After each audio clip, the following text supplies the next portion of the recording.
We have an affirmation this morning. I am a creative center from which increase is given off to all. I'll say that 3 times. I am a creative center from which increase is given off to all. I am a creative center from which increase is given off to all. I am a creative center from which increase is given off to all. And that is very, very true. You and I and every one of us are a creative center. Every one of us is creating constantly through the dynamic of, what do you suppose? Mind and thought. Mind and thought. What your mind and my mind are moving all of the time. And as our minds move from place to place and thought to thought and dimension to dimension, we are creating. We are creating constantly. And one of the things that is said so often in our faith tradition, and it is misunderstood, and a lot of people are bothered by that statement, and that is that we are co-creators with God. We are co-creators with God. It doesn't detract from God at all, but what it does is it reminds us of our own responsibility, which is significant, because the reality and truth is that God has done all of the magnificent things that are possible for all of us, and now it is up to us to create the manifestation and the understanding of those things and to allow them to come forth. The beginning of this, or the first little line there, which is, I am a creative center. That's just a real simple one, so let's say that 3 times. I am a creative center. I am a creative center. I am a creative center. Every thought that you think is creating constantly. And no matter whether you're thinking consciously, unconsciously, subconsciously, semi-consciously, we are thinking and creating. And that thought process takes us somewhere. And one of the things that we say so often is thoughts in mind create after their kind. So as you allow your thoughts to go in a certain direction, things begin to happen. The question this Sunday is, do I know the difference between what I want and what I need? So often we say, I want something, or I need something, and yet they're 2 very different things. Remember Imelda Marcus? What was she famous for? Shoes. Shoes, indeed. She didn't need that many shoes, but she wanted them. And so that was a decision. That was a decision that Imelda Marcos made. She had a need, and that was for shoes, something to cover her feet. But what she wanted was a lot of them in a lot of colors, at a lot of difference and a lot of variation, and why she wanted that was her own business. But that was how she decided that she was going to spend some of her money. When you and I spend our money and we say we want or need something, and the question that we're posing today is just for you to apply that to your life and the dynamic of how it is you operate when you are buying things and doing things in your life. Because if it's something you need and something you want, those are 2 different things. You can want a lot of things, but you need certain things. One of the things we need and we can want is this little affirmation this morning is, what's the first line? Are you a creative center in your life? Sure you are. You're creating. You're creating right now. You're creating by the thoughts that you think in your minds and in your life is moving according to that creativity. Some people say they're not very creative, but they create all kinds of complexities in their life. We do create difficulties. A lot of us create difficulties and we like to stay there. We enjoy it. Like illnesses. We like illnesses. Most of us like illnesses.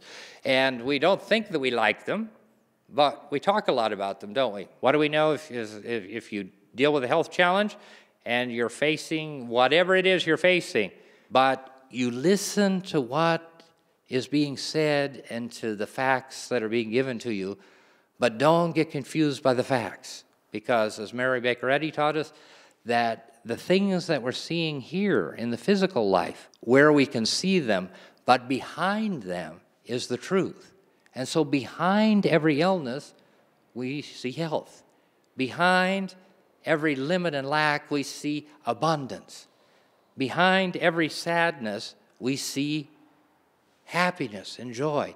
And so what is it that you think about your health, about your wealth, about your happiness? What is it that you think?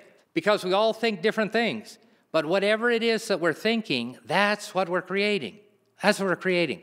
And so this creative power that is at work all the time is manifesting in our lives according to our thoughts. Doesn't mean that you just sit down and expect everything to come, but in a creative way, what happens with the dynamic of mind when it operates, it has an idea. Take the chair that you're sitting in right now. The chair that you're sitting in right now was a thought in someone's mind. And all of the things that we see around us were all thought before they were manifest reality. All of them. The floor, the building, the landscaping, the street, all of it, everything was thought, the creative power. And one of the things we know about the creative power of mind is that the creative power of mind operates according to how it is that we allow it to go forth in our lives. I am a creative center from which increase is given off to all. From which increase is given off to all. To increase, that's to prosper, right? And yet, how often do we allow our creative mind to, rather than prosper, move in the opposite direction? What happens when you see a stack of bills? You look at the bank statement and you begin to do what? You begin to think. And so the choice is ours in terms of what it is we're creating. We can create poverty. We can create limit. We can create lack. And so the aspect of seeing ourselves in a positive and affirmative way and claiming that positive and affirmative truth and reality about ourselves is what New Thought is all about. It's about seeing the good, seeing the reality, seeing the truth, and seeing that we are creative centers from which increase is given off to all. And Jesus Christ was one of the most creative person that we know in our time, and that creative power that his life demonstrated allowed for abundance to come forth in all things, and prosperity to come forth in all things, and happiness and joy, despite appearances to the contrary, and despite the challenges and circumstances that came into his life. And his life was filled with lots of challenges, as you and I all know. So the challenges are there, and the whole process that we're going through in this teaching is not to eliminate the problems or the challenges, not to eliminate these circumstances and situations, but to be able to deal with them in a positive and affirmative way, and to see beyond the appearance that is not real at all to the reality and truth. And the reality and truth is that you and I are creative beyond our wildest imagination. Your mind and my mind can come up with all kinds of unfathomable ideas and thoughts.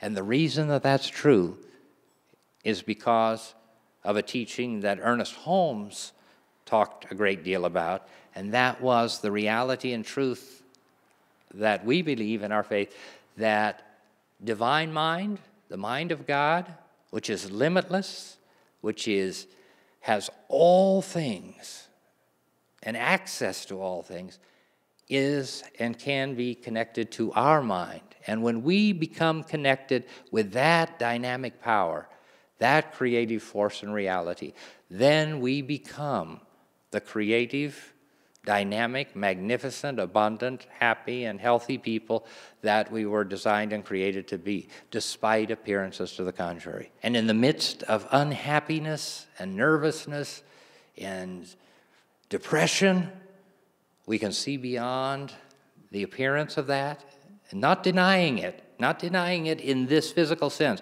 but seeing beyond it to the reality that we can draw ourselves up out of the depressions and out of the emotional difficulties that we have into the reality and truth that we are destined to create because we are co-creators with the power and the presence of God. And the good news is that every one of us is coming more fully and completely to understand our creative powers. The good news is that abundance and increase is indeed flowing through us to everyone around us. The good news is that everyone is becoming better and better and better at understanding and realizing the principles, even if they don't know that they do. And regardless of what people say, this is a magnificent and wonderful time in which to live. A magnificent and wonderful time in which to live. The good news is that the dynamic and power of our own creativity and ingenuity is becoming a reality and a truth in the midst of the entire world. And all of the things that we face today, just in the last few years, all of these wonderful opportunities that we have to overcome these circumstances and situations and to move beyond them in creative and magnificent ways. So this week, I invite you to take the question that we have, and the whole process that we're talking about this morning is setting priorities, and setting the priorities of how it is our minds operate and how it is that we allow the creative dynamic of our life to come forth. Not only with respect to the material aspects of money, but in every area of our life. We have abundant and prosperous lives, not only in our material substance, but in our emotional substance, in our spiritual substance, in our mental substance, in all aspects that come forth, is to have that abundant life. And Scripture tells us, as Jesus said, that He came that we may have life and have it abundantly. And so it is an abundant life. And the abundance of life is meant for all of the aspects of our life. The material aspects, the spiritual aspects, health, all of the aspects of our life. And the creative dynamic that operates within each one of us is there to allow us to be guided and directed in the right and perfect ways. So this week, go out and be creative, because whether you think you are or you don't think you are creating. You are creating through every word, thought, and deed.